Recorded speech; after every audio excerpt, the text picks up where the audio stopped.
নমস্কাৰ বন্ধু বান্ধৱীসকল, আশা কৰোঁ আপোনালোকে ভালে কুশলে আছে। মোৰ নতুন ভিডিঅ' এটালৈ আপোনালোকক স্বাগতম জনাইছোঁ। চাওঁতে বিহু আহি পালেহি আৰু বেছিদিন নাই নহয়নে? আমাৰ গাঁৱত এটা পৰম্পৰা আছে, প্ৰত্যেকৰ ঘৰে ঘৰে সাজ থোৱা হয়। আমাৰো আজি তাকেই কৰিবলৈ ওলাইছে শ্ৰীমতীয়ে। এয়া সাজ চেয়া দিয়া ভাত, মানে সাজ থ'বৰ কাৰণে চেয়া দিছে ভাত। এইয়াৰ ভাতখিনি আপোনালোকক অলপ দেখাই দিছোঁ। এই সাজ থ'বৰ কাৰণে যি চেয়া দিয়ে, সেই চেয়া দিয়া ভাত আমি অলপ খাওঁ। তাৰ কাৰণে অলপ গাহৰি মাংস লৈ আহিছোঁ।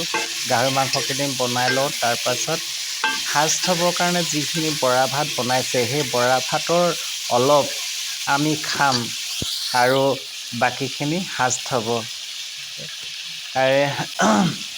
আপোনালোকৰ ফালে সাজ থয়নে নথয় কমেণ্ট কৰি জনাবচোন।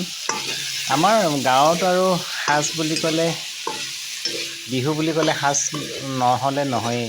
প্ৰত্যেকৰ ঘৰে ঘৰে সাজ থোৱা হয় আৰু এই সাজ আলহীক আপ্যায়ন কৰিবৰ কাৰণে ৰখা হয় আৰু প্ৰত্যেক আলহী আহিলেই দিয়া হয়। এয়া চেয়া দিয়া আপোনালোকক অলপ দেখাই দিছোঁ।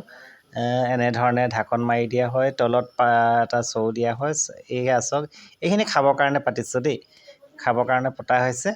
আৰু এইখিনি আগতে যিখিনি আপোনালোকক দেখাইছিলোঁ, সেয়া হৈছে মানে সাজ থ'বৰ কাৰণে। এইখিনি সাজৰ পিঠা, যিখিনি সাজৰ দৰৱ, এইখিনি আপোনালোকক দেখাই দিছোঁ। আপোনালোকে দেখিছেনে আগতে?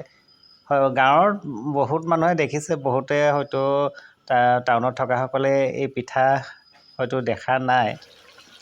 এইফালে আমাৰ মাংস ভাজি প্ৰায় হৈ গৈছে, একদম ধুনীয়া গোন্ধও ধুনীয়া ওলাইছে। গাহৰি মাংস আৰু বৰা ভাত আজি খোৱা হ'ব। মই পিছে মোৰ অকণমান স্বাস্থ্যটো অসুবিধাৰ কাৰণে মই বৰা ভাত নাখাওঁ, বাকীসকলে খাব।